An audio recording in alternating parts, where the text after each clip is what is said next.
मुखड़ा लड़का का बात कि गेनी हमारा छोड़ के ससुर तुई जनुआ गे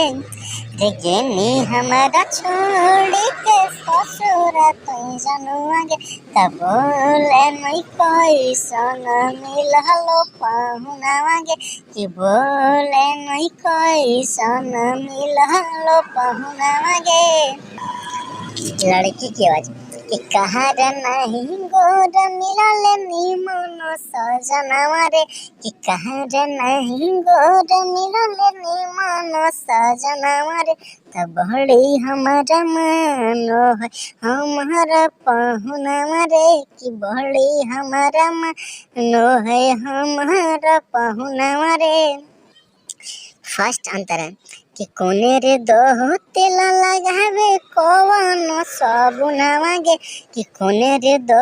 तेल लगावे कौन साबुनवा गे कि कोने बाजार में शॉपिंग तोरा कराओ पहुनवा गे कि कोने बाजार में शॉपिंग तोरा कराओ पहुनवा गे।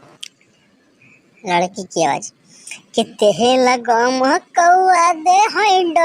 भस बुनावा रे कि तेल गम कौआ दे हैड भस बुनावा रे देव घर बाजार में शॉपिंग कराओ है पहुनावा रे कि देव घर बाजार में शॉपिंग कराओ है पहुनावा रे। लास्ट अंतरा लड़का का आवाज कि अरे करो काम तोरा पहुनावा गे कि अरे करो काम तोरा पहुनावा गे कि देवो कि नई छौड़ी तोरा पधयनावा गे कि देवो कि नई छौड़ी तोरा पधयनावा गे।